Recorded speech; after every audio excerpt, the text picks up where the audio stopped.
안녕하세요. 한글 영어입니다. 저는 파닉스를 주장하는 사람들에게 한마디를 하고 싶습니다. 보통 파닉스를 가르치는 사람들은 영어 발음 기호를 배울 필요가 없다라고 많은 사람들이 얘기를 합니다. 저는 그런 사람들이 정말로 바보 같다. 그렇게 말씀을 드립니다. 왜냐하면 발음 기호를 배워서 잘 써먹으면 됩니다. 그런데도 그 써먹을 생각은 안 하고 아예 배우지 않을 궁리만 하고 있다라고 하는 겁니다. 보통 파닉스를 얘기하는 사람들이 이런 논리를 피면서 영어 발음 기호표를 배울 필요가 없다라고 얘기합니다. 요즘은 시대가 좋아져서 발음 기호표 안 배워도 전자사전 찾아서 원어민 소리 들으면 됩니다.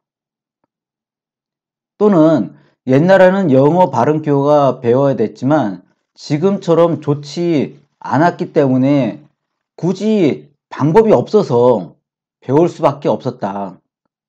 또는 지금은 전자사전이나 아니면 네이버에서 찾으면 된다. 그러면 원어민 소리 바로 들을 수 있으니까 발음 기호표 배울 필요 없다. 이런 말을 너무나 많이 듣다 보니까 보통의 사람들조차도 발음 기호표를 배우세요. 파닉스를 배우더라도 발음 기호표를 배우세요라고 얘기를 하면 지금은 시대가 좋아서 발음 기호표 배우지 않아도 원어민 소리 많이 들으니까 들어서 배울 수 있습니다 라고 너무너무 쉽게 얘기합니다. 그런데 저는 이런 말들을 하는 사람들을 바보라고 부를 수밖에 없습니다. 왜냐하면 앞뒤가 안 맞는 소리를 무슨 대단한 것처럼 얘기하고 있기 때문입니다. 무슨 말인가 하면 원어민 소리를 들어서 발음 기호표 안 배우고 원어민 소리를 전자사전이나 이런 것을 통해서 들을 수 있다라고 하는 사람들조차도 잘 생각해 보세요. TV 뉴스나 예능 프로그램을 볼 때 우리는 한국 프로그램이지만 가끔 가다가 자막에 의존해서 프로그램을 봅니다. 그러면 이 사람들은 한국어가 안 들려서 자막에 의존해서 예능이나 뉴스를 시청하고 있는 걸까요?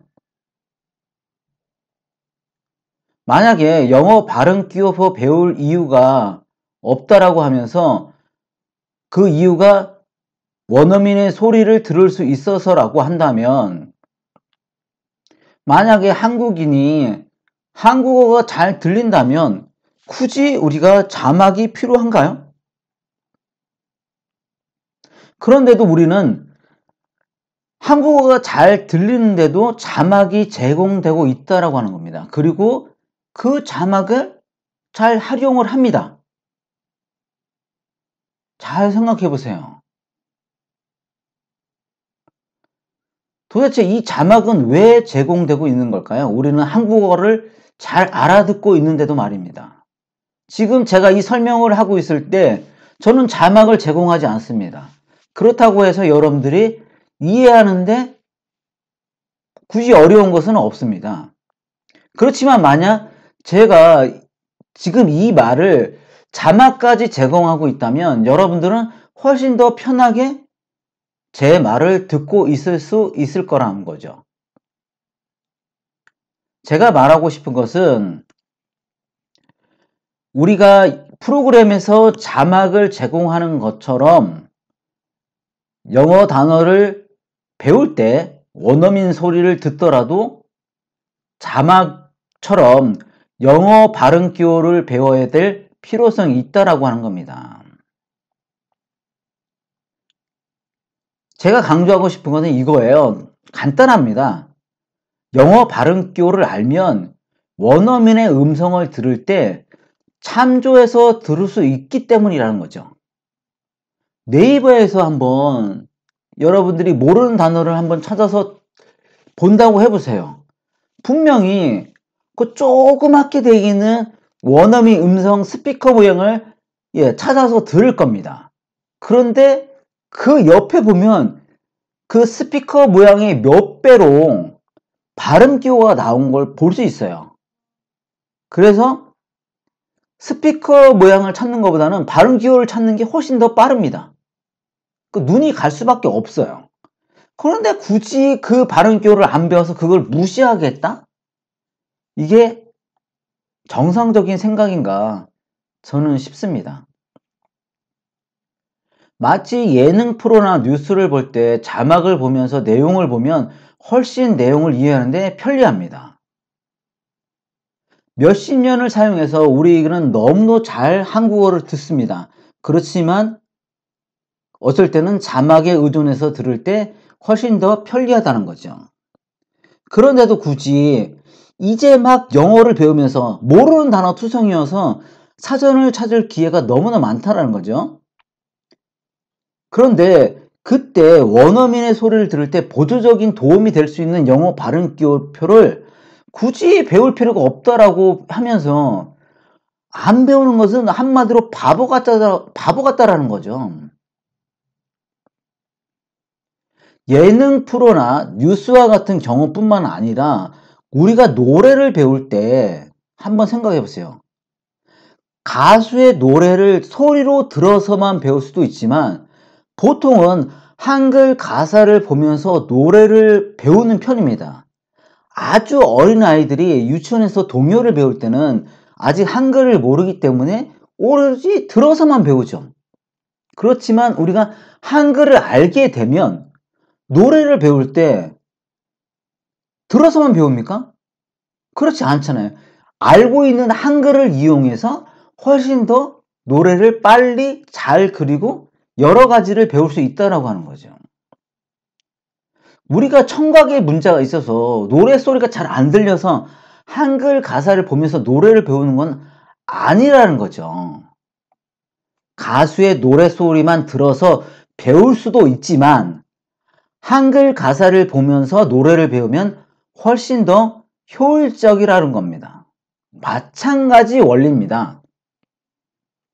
영어 단어에 찾아서 원어민의 소리만 들어서 단어를 배울 수도 있지만 영어 발음기호표를 보면서 소리를 들으면 훨씬 더 발음을 익히는데 효율적이다. 이 소리를 하고 싶은 겁니다. 다시 말씀드리지만 원어민의 소리를 들을 수 있어서 영어 발음기호표를 배울 필요가 없다라고 이해한다는 것은 마치 한국 가수가 부른 한국어 노래 소리를 들을 수 있으니까 우리는 한글 가사가 보면 안 된다. 필요가 없다. 이렇게 말하는 거하고 똑같다라고 하는 거죠. 지금까지 제가 드린 말씀을 한번 곰곰이 한번 생각을 해보세요.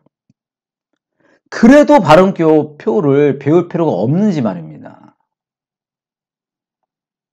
그래도 원어민의 소리를 들을 때 발음기호를 무시하고 듣는 게 더 좋은지 한번 생각을 해보라는 거죠. 영어 발음기호표는 영어 단어의 음성을 제공하는 거의 모든 사전에서 제공을 합니다. 네이버든 다음이든 전자사전이든 영어 발음기호표는 전자사전뿐만 아니라 종이사전 아니면 중학생, 초등학생, 고등학생 모든 학생들이 적어도 하나쯤은 갖고 있는 영어 단어장에도 영어 발음기호표는 나와 있습니다. 그래서 굳이 발음기호표를 찾는다라는 생각이 아니라 여러분들 말씀처럼 원어민이 발음을 듣기 위해서 전자사전을 찾는다. 그거 할 때 그 옆에 있는 발음기호를 활용하라는 겁니다. 굳이 그 발음기호표를 따로 시간 내서 찾으라고 얘기하는 게 아닙니다. 따로 만약 전자사전을 찾을 수 없을 때 종이사전을 찾아야 할 때 그때 발음기호표를 그때도 활용할 수 있지만 그거 이전에 여러분들이 핑계로 대고 있는 전자사전 찾으면 돼요. 전자사전 찾아서 원어민의 소리를 들으면 돼요. 이때조차도 발음 기호표를 알고 있으면 훨씬 도움이 된다고 하는 거죠. 그리고 더구나 뭐냐면 영어 발음 기호표가 어려운 게 아니에요. 다음에 말씀드리겠지만 파닉스가 오히려 발음 기호표보다 100만 배는 어렵습니다.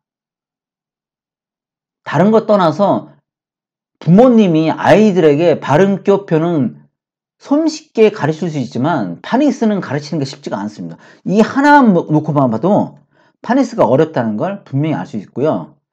발음 기호표는 초등학교 3학년 정도면 빠른 아이는 일주일, 아무리 늦어도 2주일이면 다 배우고요. 중고등학생은 한두 시간이면 다 배웁니다. 그렇게 간단한 건데 그걸 이용해서 영어 단어를 더 잘 배울 수 있다면 배워야 되는 게 아닐까요? 저는 이러한 좋은 점이 있는데도 불구하고 발음 기호표를 배울 필요 없다고 막 우긴다면 이 고정관념, 그다음 편견, 다른 사람의 상술에 의해서 생각이 없다, 바보 같다 이렇게 말씀드립니다. 다시 말씀드리지만 잘 들리는 TV 프로그램을 볼 때나 노래를 배울 때 우리는 한글 자막이나 한글 가사의 도움을 받습니다. 이것처럼 영어 단어의 원어민 음성을 들을 때도 발음 기호표 도움을 받는 것이 극히 정상적이고 효율적이다라고 하는 겁니다. 흔히들 그 네이버에서 파닉스로 이렇게 검색을 해보면 엄마표 영어 하는 카페나 아니면 블로그 이런 것들을 찾아보면 파닉스에 대해서 고민하는 글들이 넘쳐납니다. 진짜 많아요. 파닉스 어떻게 해야 되나요? 파닉스를 어떻게 가르쳐야 되나요? 파닉스를 배웠는데 아이가 읽지를 못해요. 막 이래요. 제가 하나 예를 들면 파닉스 언제 뗄까요? 이러면서 초등학교 3학년 어머니가 올린 글입니다. 파닉스는 오랫동안 했는데 쉬운 책도 여전히 더듬더듬 읽어요. 그냥 단어 노출을 해야 될까요? 아니면 그냥 많이 읽어야 되나요? 아니면 책을 계속 많이 읽히면 될까요? 아주 답답하게 읽으니 제가 못 견디겠어요. 이런 글이 나옵니다. 그랬더니 그 밑에 어떤 분이 초등학교 3학년, 초등학교 6학년 학부모가 덧글로 썼습니다. 저희 집 얘기인 줄 알았습니다. 학습지 1년 7개월 했는데 남는 게 하나도 없네요. 다시 시작해야 될 것 같아요. 다른 부모님은 이런 말을 해요. 2년 반 학원을 보냈는데 계속 밑에 단계로 돌리고 반복을 하네요. 저도 함께 지치네요. 2년 반을 보냈는데 아직도 파닉스를 못 된 것 같아요. 이런 상황인데도 아직도 파닉스만 고집한다라는 거는 너무나 답답한 상황입니다. 저는 파닉스를 부정하는 건 절대 아닙니다. 영어 단어 읽기 교육에 관해서 파닉스와 발음 기호를 놓고 봤을 때 저는 발음 기호를 먼저 가르치고 그 다음에 파닉스를 가르치라고 말씀을 드립니다.